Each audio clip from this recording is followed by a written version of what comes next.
And right after this, so it sits there, and right after this is going to be Mercury retrograde. Mm-hmm. Few days That's later. July 17th. Yeah. So it's like that whole week is really almost about, you get the moon going from Capricorn to Aries. So that's something to note, that whole week. But July 17th, Thursday, Mercury stations retrograde at 1534. And I kind of want to look at, where is the station direct is 414. So let's go back to, I want to see when it's at 414 so we know when the shadow is. Because I think, okay, so and we're recording this June 23rd, but the fourth degree around where inner shadow is June 29th. Mm-hmm. So that's when it will, it'll be returning back to that degree. So I think at the turn of the month, that's like, okay, start paying attention to Mercurial Leo stuff here. Yeah, and that's interesting because when Venus and Uranus go into Gemini, the ruler of Gemini, it's Mercury. Mercury is already entered shadow. So it feels like it could be related to that. Yeah. That shadow work. Like what's this pathway of the illumination of that solar place of Leo, where Mercury is? Mercury is going in and kind of getting, like Mercury itself might be receiving the omens or the dreams or the synchronicities, or like seeing the red cardinal, finding the dimes on the ground, whatever it is, you get from the psychopomps in your life. You're starting to see that, and then those revelations with that Gemini house and Uranus and Venus being there is connected to that. Maybe that's what the Leo Gemini houses will be speaking of, is that those odd coincidences, and like, right. What does it mean? Like, let's dig into the mystery. I think just like the dynamic duo of Gemini and Leo, like, could solve crimes, but it's like solving the mysteries of the mind, with that Mercury retrograde. Mercury is going to stay in Leo the whole time it's retrograde. So we're not crossing over any sort of threshold with signs. It's the only retrograde Mercury is having this year where it does that. It stays in Leo the whole time when it goes retrograde. In the late fall, winter time, it's going to cross over the Sag line. So this is just purely Leo the whole time. I love that it stations retrograde with a sextile to Venus in its home sign. That is super amazing to me. Yeah. I think just because it's being informed by Venus and Gemini and Uranus to that matter, because they're both in the same sign. So it's like, oh, wait a minute. This is something I didn't think about, So I really like that. And I think that 15, yeah, so 15, it's in Virgo, but 15 is the exaltation degree of Mercury when it's in Virgo. But I like that they're at both at 15. Leo can't see Virgo, but Gemini sure as hell can see it at 15. Mars is just past that. And it's like the Jupiter and Mercury both have that 15-degree exaltation. I just couldn't remember exactly if Mercury was just mimicking Jupiter. But yeah, I like that's at that point, meaning there at that 15th degree. It's pretty cool. Yeah, I mean, so you could really become aware of some Venusian issues or something, I think, around this time, that then I would look to the house that Gemini occupies and Leo. I know exactly what it's about for me. But that being said, all Cancer risings is happening in your money and your I guess your subconscious areas, your second and 12th house. So it's, how are those connected, Yeah, just your thoughts on like on money consciousness. Exactly. And that's how you would interpret that. If you're a Scorpio rising, it's easy to give us our own charts as examples, but the 8th and the 10th. Yeah. Yeah. And it's happening that way. We know each other well enough that we know how our lives are, setting up even this moment. And so I love that. But I also think it may be a catalyst for what the Venus Mars square and the Sun square Chiron at the same time. Let me go back to that calendar. Because I think that's the next thing that happens. Yeah. So I wanted to mention, so the emojis that you put on the 18th, what it reminded me of is that moment in Pulp Fiction when Uma Thurman is like, she does be that. a square. Yeah. And it like lights up on the screen. It's like, to me, it's like, don't like the idea of the way that Mercury can expand out. It's like, don't keep yourself in this limited box. And maybe Yeah. maybe the power of a retrograde, it's kind of like, how do I break free and be that creative expression of my Leo self, whatever Leo house is for you. It's related to your sun. Everybody's got a sun sign. Like, how is that connected, and how can you keep yourself from being constricted and Hmm. hemmed in? It's almost like, don't declaw your Leo house. Like, let that Leo house like rip through, and use the retrograde as ways to kind of find creative ways to express out, but don't like keep yourself in that box. When I saw that, I was like, it's just like Uma Thurman. It is. It is. And I put the I because Leo is very much about you're seeing yourself in the full sense, in the Mhm. identity sense and the regal sense. That's what Leo is really about. And I think the retrograde of Mercury there is, maybe how am I not honoring that, especially with the sun in Cancer, because that rules Leo. And, what am I feeling about that part of my life right now? So, I mean, that's all mixed up together, like we were saying anyway. There's because you've got Gemini, you got Cancer, you have just something everywhere. But I do think it could be a catalyst for this moment on the 20th, which Mm. is, to me, it's like something we're going to leave behind. And Mhm. that's not to say that I think we'll get into the stuff, like, for instance, what Sam was talking about in a minute, but this, like, personally speaking, if you're looking at your micro world, not the macro, Mhm. it is really a moment of, okay, I cannot worry about this anymore. This Mm. has wounded me, the sun's square Chiron, or this is really bringing me grief or bringing me down. And then Mars at the South Node is like, I'm letting this go. I cannot do this anymore.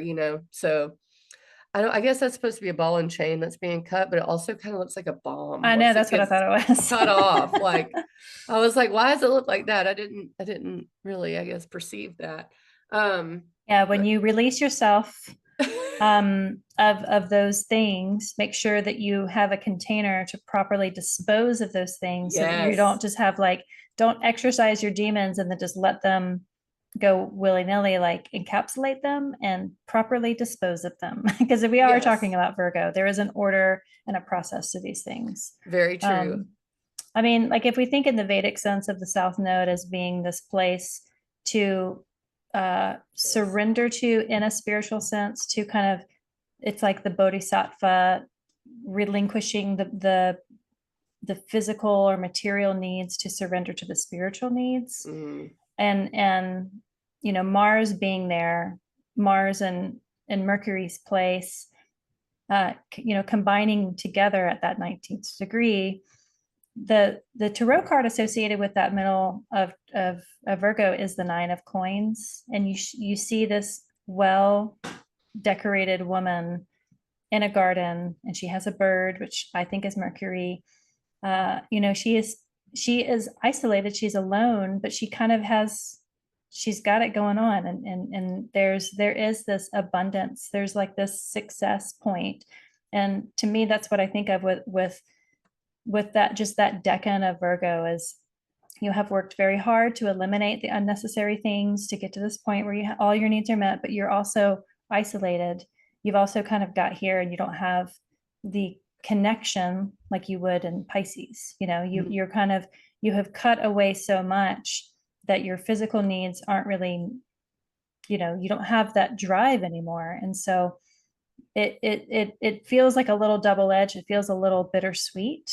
mhm. And in your own life, just looking at, like you were saying, like, we can look at it in the mundane, in the larger sense of maybe it being associated with terror, but uh, the way to soften that hard edge, anxiety ridden Mars with the South Node is, imagine yourself, what does success look like for you in the material sense? And is it aligned with your success in a spiritual sense? And don't be so anal about it. With Mars and Virgo, it can be just so like furiously specific that you really paint yourself into a lonely island. and just kind of weaving those nodes together, of weaving the compassion and the connection with Pisces with that south node and Virgo. Just, the other thing that I wanted to bring out, just with the socialness of all the things happening in Gemini, and then the concern of, maybe what this Mars, the south node, might portend in a global or national sense, is a way to preemptively prepare is to get to know the people around you, know your neighbors, like for 4th of July, maybe have like a neighborhood potluck, or like if you have a street that you can have like a street party on, or have like a community yard sale where you just have the reason and excuse to kind of get each other's phone numbers, get each other's first names. If you don't know your neighbors, doing it before all this kind of stuff happens, it's just a good excuse to kind of have protocol. That's what we in Western North Carolina learned the hard way. And it was a beautiful silver lining of dealing with, a geological event that was a storm that cut us off from internet and power and water for some of us for months. Like having the reason to get to know our neighbors and then do mutual trade and mutual aid with each other. That's what we learned how to do. And to do it ahead of time, to already have that prepper mindset of the relationships, is so much easier when you're not doing it out of desperation. So use the socialness of Gemini to be chatty with your neighbor, and just, say like, I know this is weird, but I have a friend in Asheville. You can use me as your excuse. I have a friend in Asheville, and they went through this thing, and it turns out that, getting to know their neighbors was like the best advice that they wanted to share to everyone they knew. So here's my phone number. If you ever need anything, call me. Like going ahead and building those relationships. If you never need them, great. But you have them ahead of time. And then when Mars and Uranus, or Mars and the South Node come together, if something happens, if we have a solar flare and we lose the power grid, and you have no way of connecting with people that live just a few miles away, nobody's credit card machines are working, so you can't buy gas. It's like you're kind of stuck wherever you're at. Knowing what your neighbor's first name is and checking on them if you know that they're diabetic and they need their insulin refrigerated, like all of that stuff. If you know it ahead of time, it's way easier to navigate a crisis situation, so that we reduce the terror, reduce the fear, and we collectively come together, which I also think is a larger Jupiter and Cancer story, that we will be each other's allies because we are faced with challenging situations. Yeah, I agree with all that. And that, I was just looking while you talk, things come to me, and I was just like, yeah, because very soon after that, Venus is square Mars. Venus is at the bending. It's like, it's so when it squares the nodes, that's what we refer to as the bending or the bendings. I've heard people say both, but this T square, to me, along with Mars, it's squaring Mars too, is something that I'm trying to suss out or figure out, because they both answer to Mercury retrograde at this moment, so I'm just like, it's like having to, I think that's the bittersweet part, knowing that you have to do something and actually doing it, that seems like that could be the bittersweet part about what you were saying. And then the moon hits Uranus that morning. So it's along with Saturn, Sun square Chiron. There's just a lot here on the 19th, 20th, and then the 23rd, I think, is the exact Venus square Mars. But Venus, like you said, it's connection, it's other people, so what do we do in moments where people may lose or things may get cut away with Mars at the South Node? We have to, rethink who we are, what we're about, what our identity is, and then also what's important, and consider other people in our minds, instead. I do think Mercury retrograde in Leo, to a certain extent, can be about maybe rethinking the being center stage part of this. It's like Leo does love to be center stage, but maybe Mercury retrograde, it's like, well, let's rethink how we are, maybe in that way. Yeah. And I also think like, if you are Leo and you don't have the impulse, like I don't want to be center stage. I think it can be heart-centered stage too. Yes, I think it's yes. not necessarily you center stage as performing for others, but how do you honor your own heart center? Because in Mhm. like the astrology man, the heart is Leo. Yeah, it's what And you love. it's what you love. And like, are you authentically shining out from that heart space? And it might be that that retrograde is expressing, and maybe it is coming from a crisis situation of like being like, this is how I know that I can shine because I'm coming from that heart space and not the head space. I think that can be that that square with Mars and Venus Mhm. can be answered with that, you know, authentically coming from that place of love, compassion, Mhm. warmth, all the best things of Leo. And Mercury is in the bounds of Saturn, Mhm. so it's kind of operating from the rules that Saturn is giving them. And I think that's going to actually be helpful of just like doing it in a very diplomatic, structured way of this is what I believe is the way you should treat people. And because of this crisis or whatever comes up, I'm gonna dig into my heart and operate from my heart center. I meant conjunct, sorry. Yes, I agree with you. I was looking for the exact time because of what you were saying about the bounds and making sure that, Mm, yeah, it's just, and Mercury's moving so slow. It's extremely loud in that heart-centered space. It's very, very, it's like a magnifying glass there yeah. on the heart chakra. So I wonder when the exact Venus Mars square is. That's the 23rd, right? Yeah. So it's building up to that square too. And at that point, Mercury's only moved like a degree, and the sun ingresses Leo there too. So Mm-hmm. on the On the 22nd, 22nd. Yeah. Which there will go it right is. into an opposition with Pluto. That's right. It sure will. Again, I think a Um, continuation of like we're talking about the Saturn square to Jupiter. We're talking about the opposition of all the Leo things happening to Pluto, the squares, mhm. the opposition of the moon to Uranus twice, like within a couple of hours, and then Uranus going into that sign, and like all the things. It's like it's just the latter half of the month is way more um, frenzied than that middle station of the month.